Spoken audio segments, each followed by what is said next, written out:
have just came back from a doctor's appointment in Postal Park Health Centre with Dr Livingston. I was previously put on sertraline antidepressants because I've got a long history of mental health problems caused by really severe childhood abuse and neglect. As you can see, I'm visibly upset. My doctor has basically said there's no evidence that depression causes shrinkage in grey matter in the hippocampus and other brain regions, which is rubbish.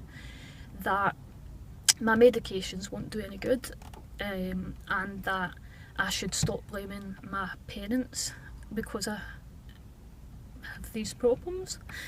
He said I should just get up and get on with things, more or less. That if I continue to just have this negative attitude, I may as well go and dig a grave for myself up at Wormhill. He was so dismissive. I explained that I have a past history of really bad suicidal thoughts and have rehearsed these. And his response to that is I may as well just go and dig myself a grave then, because it's all down to just me and I have to resolve this myself, because nothing else is going to work, and I just need to decide that I'm not going to be ill. And if I'm not going to leave the house, which I am doing because I care for somebody who's got the mental age at 8, I have to leave the house. Dr Livingston said if there was evidence that depression caused disturbances and damage in the brain regions, mainly the hippocampus and other regions, that they would just be doing brain scans on everybody for depression. And I informed them that actually there was a whole host of scientific research to back this up, and a BBC documentary on it as well. And they did in fact do brain scans, and it did in fact show shrinkage in various brain regions linked to depression and anxiety, as there is with other mental health conditions. And he said, well, show him this.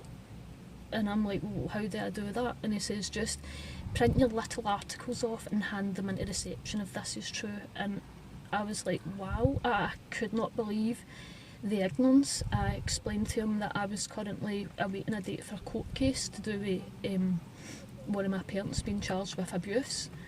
And he said, in his own words, totally in context with this, that it sounds like I'm blaming my parents for an awful lot and blaming everybody else, when the answer, the solution lies with me deciding that effectively I'm not going to be mentally ill and I'm just going to get up and be normal. And I am making this, I wouldn't normally make these videos, but I am so shocked that, as I told him, this opinion in this day and age, it really is a dangerous opinion for GPs to have. It takes a lot to go when you feel like you can't do much, and to ask for help when it's effectively quite an embarrassing illness to have, as it is, and to get told to just basically get on with it and decide not to have an illness. Says, would you do that with somebody with a broken leg or heart disease or diabetes? Would you say, look, no point giving you medications or anything like that, none of it's going to work, therapy's not going to work, just decide not to have heart disease, just decide not to have diabetes? And he agreed he wouldn't. And I says, well, how can you say this isn't discrimination? I've come to you for help. I also told him I believe medications on occasion had absolutely saved my life. And he disagreed that they worked, because he said he had suffered from depression himself at a point many years back, and he used it as a comparable thing.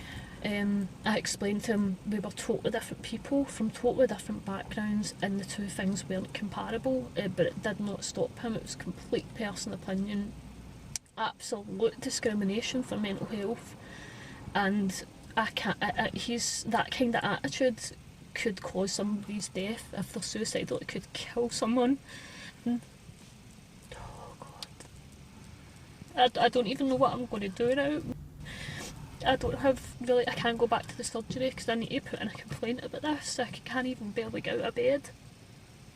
I don't know how I'm going to get future prescriptions. I don't know, I'm going to register with a doctor and all that. I actually feel like I really wish I wouldn't have went, and to put that message out to people who naturally don't gravitate to get help is astonishing. I'm astonished with the ignorance and the arrogance, and I can't believe it, getting told I may as well just go and dig my own grave up at the cemetery then. And it's the way, even the way it was said, it was completely, I don't know if I'll have the courage to post this blog, but I hope I will, because I don't want somebody goes in there and they don't have a support network, and then we had a really good friend that jumped off a bridge. He was a childhood friend, and we found out about recently after being out of contact for quite a long time, because he obviously didn't get help, and I don't want anybody else to feel they're going to get this attitude for their GPs. I think we need to speak up about this, and something needs to change before there's more needless deaths and psychological pain for people with things they can't help and they've no control over. I'm sorry if this is really long, but I think it's really important that we speak up.